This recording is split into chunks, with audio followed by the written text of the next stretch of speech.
Hello, welcome to Fauxropter. This is a podcast about refocused curiosity. Today in front of me, I have John Dutton. Hi everybody. And my name's Bobby Gaucher. Today, we're going to be doing individualism.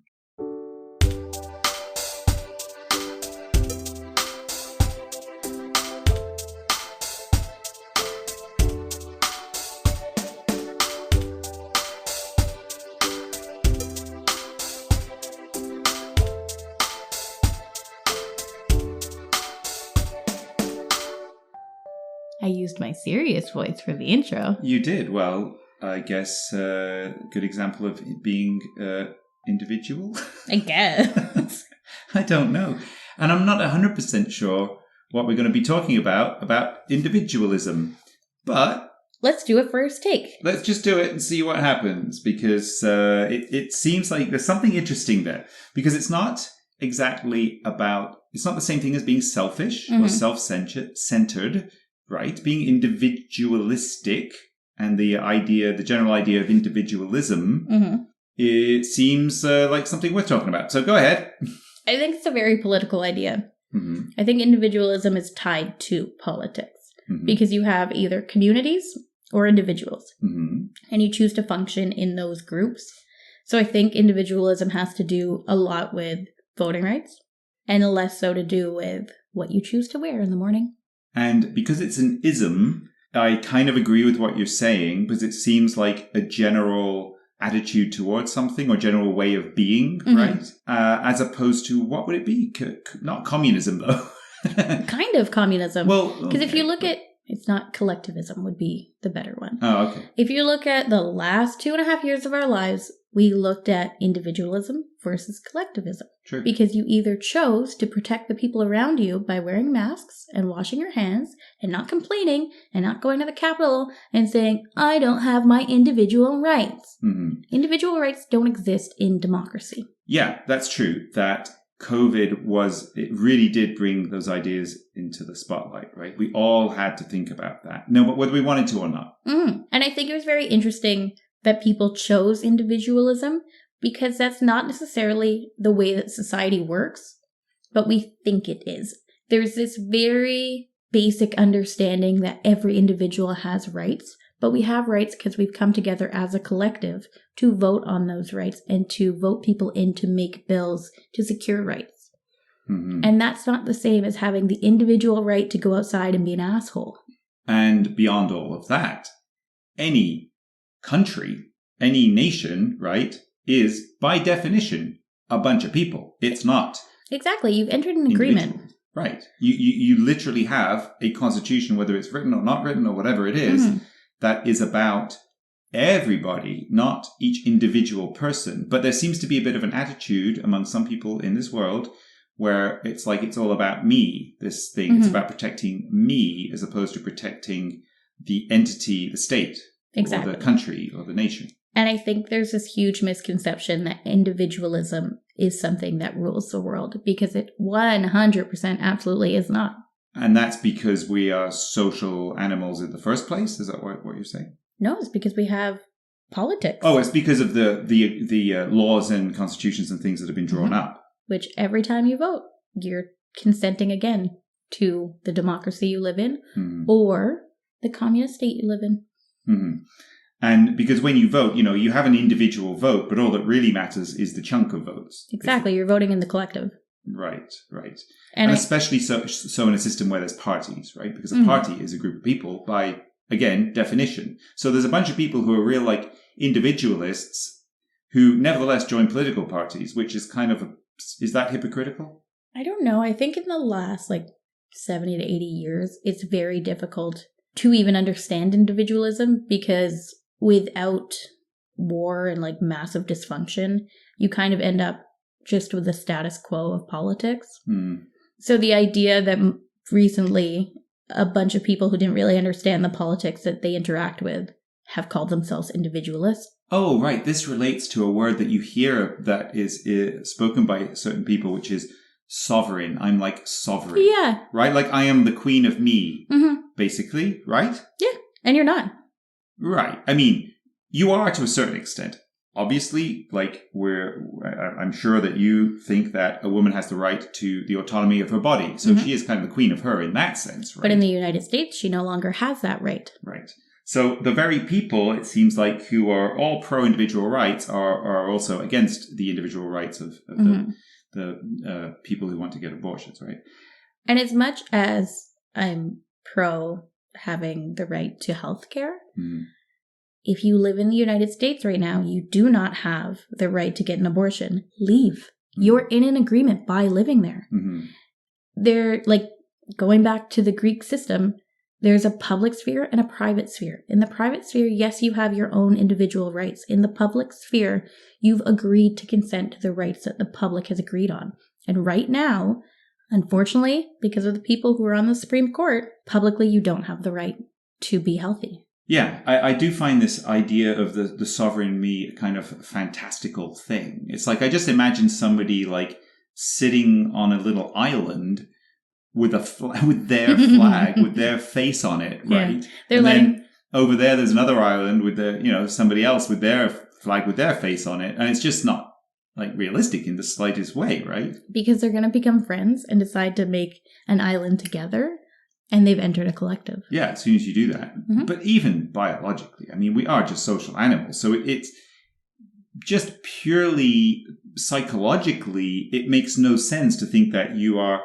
No man is an island. Some old English guy once said, I think. He might not have even been old, but he's certainly very old now. But it's true, right? Like, literally true. Like, that was a pretty wise thing that was said a few hundred years ago, because it just doesn't work that way. And individualism is saying, yes, every man is an island. And we're a world made up of billions of islands. Yeah. Back then, mind you, women weren't even... They didn't get we weren't people. Have a planet. Yeah. Exactly. That was great. There were islands on that planet. Yeah, and if you're on your island by yourself, I hope you let your freak flag fly, but... Yeah, I mean, it's fine to do your thing, obviously, right? But the reality is, if you do have a freak flag to fly, let's say that you're, for whatever sexual persuasion you might be, let's say, right? Very often, the only way for you to have your own individual sort of place in society is by grouping with a bunch of other people. Well, if you look at like 30 years ago, and still today, there's countries where it's illegal to have a sexual orientation that's not heterosexual. Loads countries. But again... countries that seem to... be in charge of, like, I don't know, the world's oil supply, for example. And the World Cup. Yeah. So we're about to go to a World Cup where it's illegal to actually show who you are. Yeah. So it becomes a conversation of, like, do you fight that or do you leave? And if you leave, a lot of power goes away from those places. Right. It sucks, though, doesn't it? Absolutely. Yeah. I mean, because it's like you either stay and you fight or you leave. Oh, and that reminds me, one thing I was going to say was another group where individualism just doesn't work at all is the military, right? If you're in an army, you're in a navy, or in whatever, you do not have individual rights in any way, right? Like, you have signed up, you've literally signed up to be a part, or you've been conscripted if you're like in the Russian army right now, I guess, and maybe the Ukrainian. You don't have a choice. You've got to just obey the commands, and you're all in it together, and you're all going to die together or survive together, whatever the thing is. So it's easy to sort of forget that what we might think of as a very kind of like conservative organization, the military, actually has no regard for individual rights whatsoever. The year's 1994, and Bill Clinton says that if your sexual orientation is not heterosexual, don't ask, don't tell. That's true. I'd forgotten about that one. The don't ask, don't tell thing. Yeah. It was a policy. It wasn't a thing. It was an actual written policy. Right. But that was seen as an advancement, if I'm not mistaken, right? Because before that, it was like, if there's any slight hint that you might not be heterosexual, then you're out, right? Yeah. What a shame. And just to finish up this subject from my perspective, the equally crazy thing, it's not very well for me to say these oil-producing countries have made homosexuality illegal, or not made it legal. I've never seen it as legal.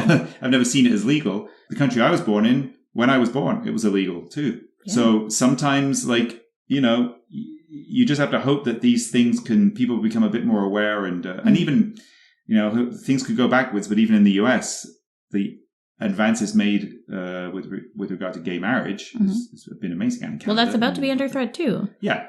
Like Roe v. Wade was struck down, and it's just the beginning. Yeah. But this isn't to say that individualism is the only hope for rights. Collective rights are good. You just need to elect solid people. They're good as long as you have a robust democracy, right? Where the majority doesn't get to impose everything on the minority. Right? Yeah. And I think it's important to note that we no longer see it, but France, for instance, has had 25 different constitutions.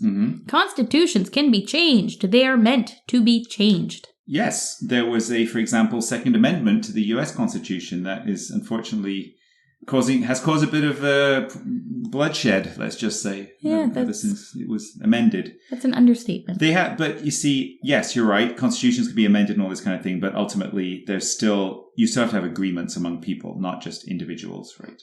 And I think we come together every week and talk about things that we find important.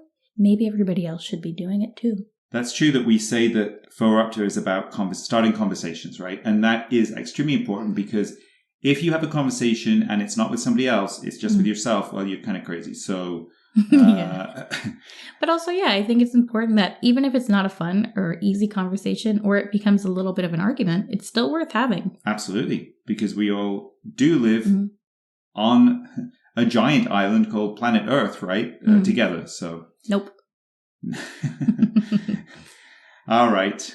Are we done with individualism for today? Or do you have something as an individual to add to it? I think individual opinions are A-okay as long as they're informed. Oh, yeah. Individual opinions is very different from the general concept of individualism, though, right? Yes. So that, I think, is the important distinction that is not being made. But your individual opinion is A-okay, and you should share it as long as it's well informed. Oh, yes. And one more important thing I almost forgot to say. There's a famous book called Thinking Fast and Slow by Nobel Prize-winning cognitive scientist Danny Kahneman. And the basic principle behind this is that we have a kind of like a lizard-type brain that thinks really fast. If we're in danger, we evolve to have this quick decision-making, and that's great for certain things. But it doesn't help when we should be reflecting on things. And that's our thinking slow system 2, okay, where you kind of go, oh no, wait a minute, it's this.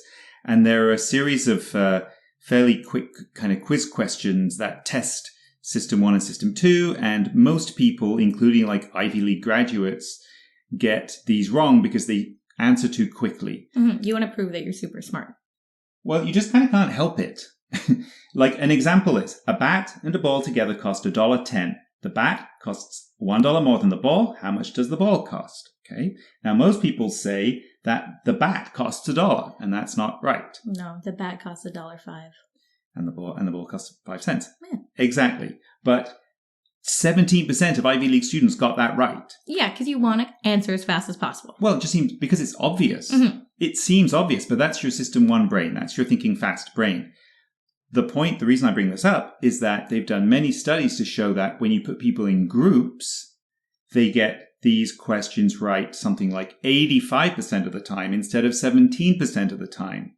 So thinking in groups is way more effective than thinking individually, because it gives you time as a group, because you have interaction with people to go, hold on a second. And sure? You pool your resources, basically, right? Yeah.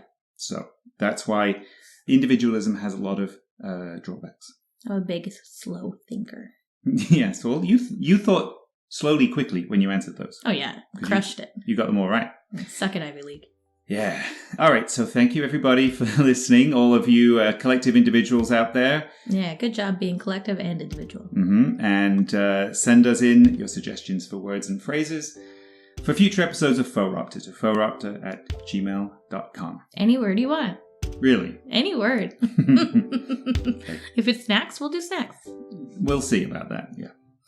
So thank you for listening, and we will talk to you very soon. See you soon.